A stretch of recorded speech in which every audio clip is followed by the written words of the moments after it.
एक दफ़ा एक जंगल में एक हाथी बहुत ज़्यादा बीमार हो जाता है। इसे बहुत तेज़ बुखार हो जाता है, इतना तेज़ कि इसके लिए उठकर चलना भी मुश्किल हो जाता है। और इस वक्त पूरे जंगल में कोई तबीब नहीं होता। हाथी बहुत परेशान हो जाता है।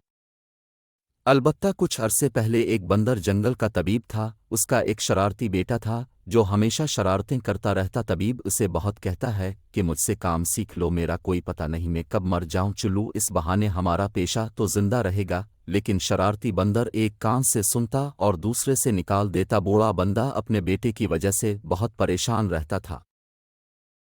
आखिरकार एक दिन शरारती बंदर का बाप मर जाता है। फिर इसे एहसास होता है काश मैं काम सीख लेता। उसके बाप ने हर मर्ज की दवा एक बोतल में डाली होती है और बहुत सारी बीमारियों पर किताबें लिखी होती हैं। लेकिन शरारती बंदर को पढ़ना लिखना भी नहीं आता था क्योंकि वो हमेशा खेलता रहता था। लेकिन इस बंदर ने सोचा कि मैं अपने वालिद की जगह संभाल लूंगा और वो नकली डॉक्टर बनकर अपने वालिद की जगह बैठ गया।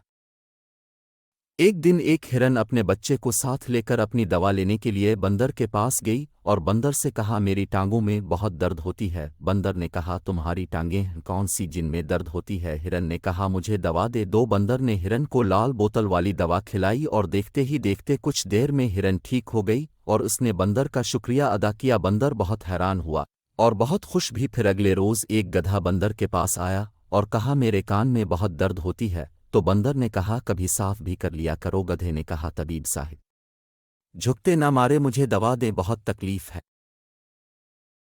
बंदर ने गधे को सब्ज बोतल वाली दवा खिलाई और गधा भी कुछ देर में कहने लगा मेरे कान में दर्द खत्म हो गई। बंदर को बहुत खुशी हुई और हैरानगी भी और सोचता है कि आज बाबा होते तो बहुत खुश होते और इसे लगा शायद मैं तबीब बन गया हूँ। पूरे जंगल में बंदर की वाह वाह हो गई। सब ने कहा ये तो अपने बाप से भी अच्छा तबीब है। फिर सब जानवरों में सोचा हाथी जो बेचारा दिन बदन बीमार होता जा रहा है क्यों ना बंदर को दिखाया जाए। लेकिन इसे लाना मुश्किल था, इसलिए बंदर को हाथी के पास लाया गया ताकि वो इसका इलाज कर सके। बंदर पुरजोश हो कर गया, उसे क्या पता था अब क्या होना है।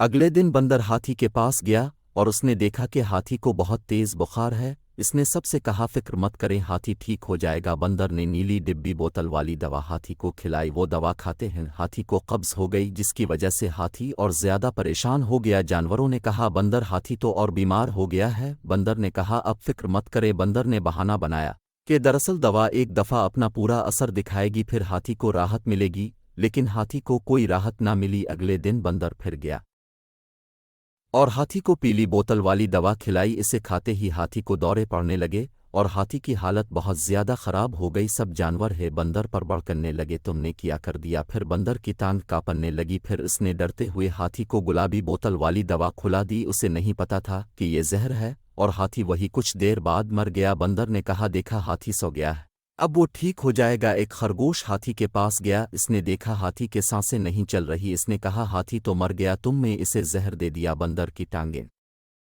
कांपने लगी।